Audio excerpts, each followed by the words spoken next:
Hello, everyone. This is Tom Fox with another episode. I'm absolutely thrilled today to have with me my good friend and colleague, Kristy Vandenberg. Kristy, first of all, go blue. Yeah, I know. Big Uh, week. Big week. But we're here to talk about one of your biggest passions, as well as one of the biggest passions of Rotary, and that's polio eradication. Absolutely. What a audacious goal of eradicating polio in our lifetime. It is perhaps even more poignant this year that we're having this conversation. We're recording this podcast in September of 2024. Yeah. Why is it even more poignant this year? They just reported a case of wild polio virus in Gaza. And in polio, we're always talking about the fact that this affects children under the age of 5. From what I understand, it was a 10-month-old child and they are paralyzed. It'll be hard to come back from that. As bad as that conflict is, they actually, both sides allowed the World Health Organization to come in and literally vaccinate every child in Gaza. They did. I was reading at first, they said they were going to have 200 teams. Latest information said they sent in 700 teams to vaccinate just under 700,000 kids. Now let's turn to Rotary. Yeah. And what is Rotary's passion around polio eradication and what's coming up that Rotary's doing and you and we are doing here in Kerrville? I was going to say, we're doing it together here. It's an interesting story about polio. Rotary is a volunteer organization, leaders within communities. And back when the numbers were out of control, we were seeing about 350,000 cases every year of polio. Someone in Rotary, up high in the organization, said, I think Rotary can do something. And they went to the leaders at that time and they said, hey, Rotary wants to get involved. And they basically were asked at that time, what can a nonprofit do with volunteers? And did not welcome us with open arms, which was bit disconcerting for sure. So this individual actually went to Rotary International and said, I want a set number of dollars and I want to go down to, now I just lost the name of the country. Talking, I'll, I'll get it. We went down there and we used $3 million and just started vaccinating kids down there. It was the Polio's Part Plus Partners organization, and it was there you go. We used 120 million in the and we used originally 6 million kids got vaccinated in the Philippines. We did that. It was a 3-year project. They saw the rates of polio just drop in that country. And then we went back and said, "Hey, this is what Rotary can do. Make get us involved in this fight." And that's when we jumped in. We've been raising funds every year. In about the year 2000, the Gates Foundation jumped on board. We and said, "Hey, we're gonna match every dollar you raise 2 to 1." So we have a goal this year across the country in the US of $50 million, which will translate into $150 million of vaccines. Christy, you and I are both old enough to know what polio is. We are. Our parents are or were old enough to have experienced it, even if they didn't have it Mhm. in their lifetimes growing up. But there are many people who I'm not sure understand the devastating nature of that disease. Could you just describe the impact and what it does to people? It is a disease that attacks the nervous system and therefore can lead to complete paralysis, limbs that are deformed because they're not fully developed. I think a lot of us, at least you and I, when we were growing up, we would see the pictures of the kids scooting around on a cart because they couldn't use their legs.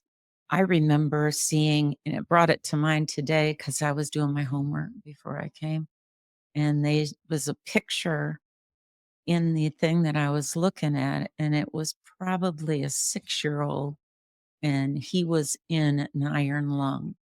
And again, we don't see iron lungs nowadays, but basically it was a machine that would breathe for us. It would move our respiratory muscles so that we could survive. I heard a great story and actually went to a talk by a guy they brought into San Antonio, and he had been in his iron lung for over 70 years. He had gone to school, he had graduated from college. He actually became a lawyer, believe it or not, at UT and practiced law.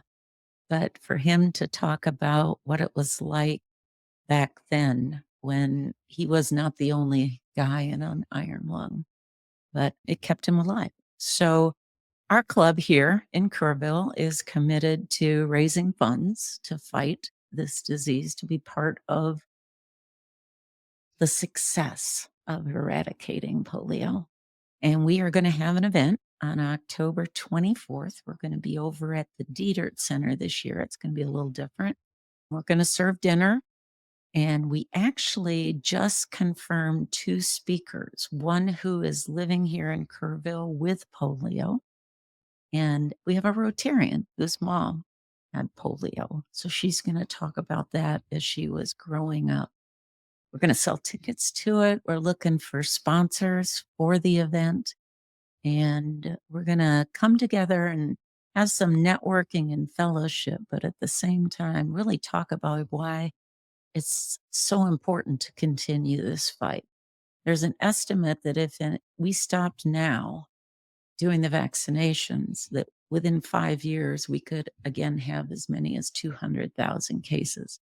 That just frightens me. We were down to 12 cases last year, and now we see a case in Gaza.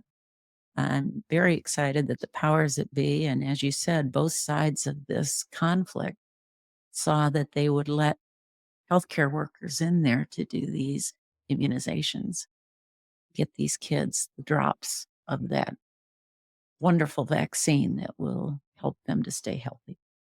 So the title of the event that you mentioned is called the Rotary Club of Kerrville Polio Plus Event, Pints and Pies for Polio.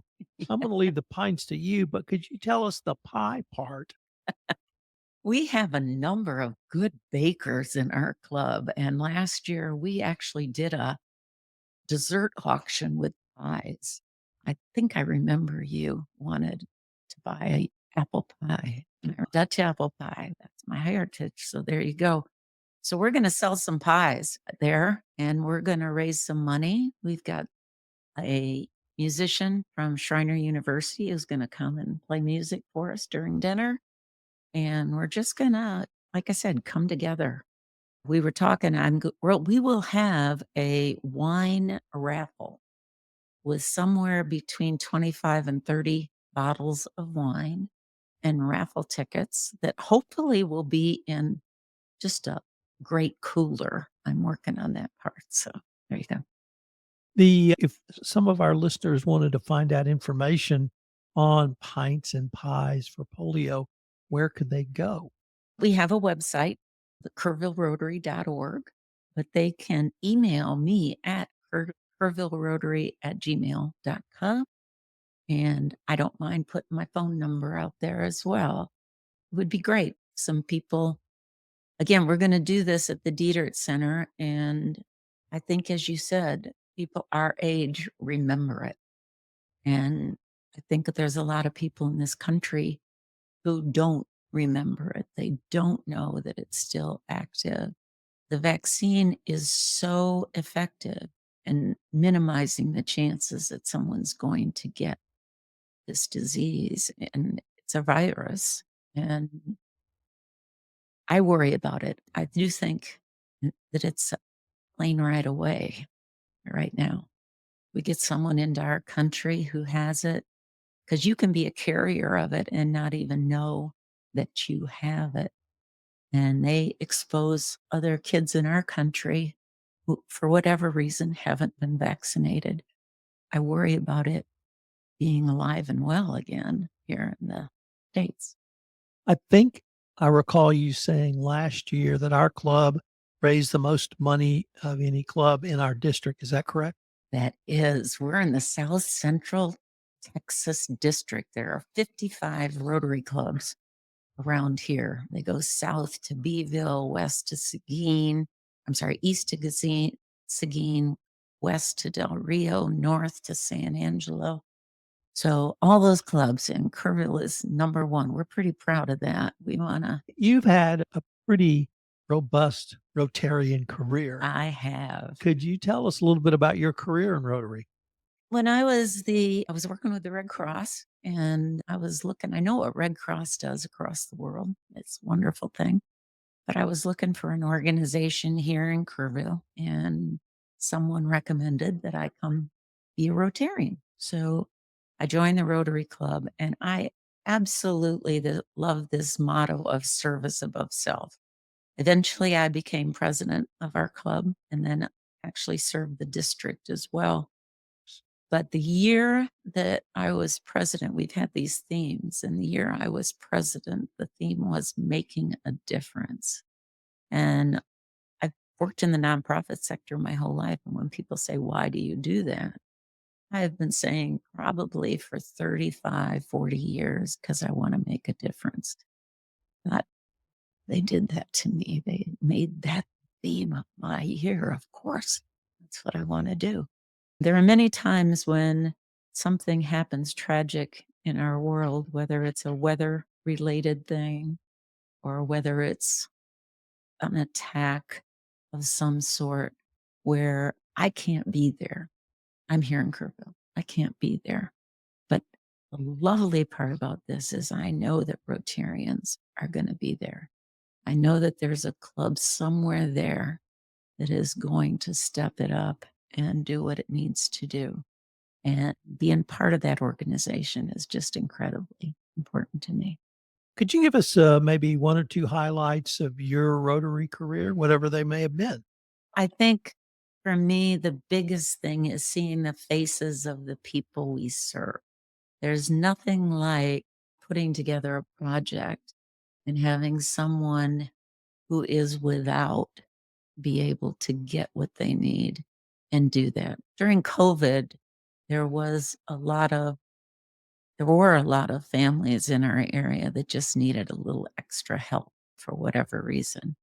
And we did some additional food drives, and we did some additional I know I went over and cleaned a garage one day because they had so many donations, but no one knew what they had because it wasn't organized. And it sounds like a little thing, but boy, to find out what was there, buried treasure, and to have people be able to come and get what they needed was really important. I love our Rise Against Hunger program, which is a meal packaging program. We're going to do that on September 21st, and just putting together packets of food for kids so that they'll have a lunch while they're at school. It is incredibly important. Plus, I've had the opportunity to go to Guatemala and do some stuff with Rotary funding there. We built a habitat house. We built latrines. I played with the kids. Now I'm trying to learn Spanish. I'm not good at Spanish. There you go. But I'm trying because I want to go back and talk to the kids. I like that. Kristy, unfortunately, we're near the end of our time for this episode, but I wanted to thank you again for taking the time to visit with us. And I hope our audience will plan to see us on Pints and Pies for Polio next month at the Dietrich Center in Kerrville. Yes, that would be lovely.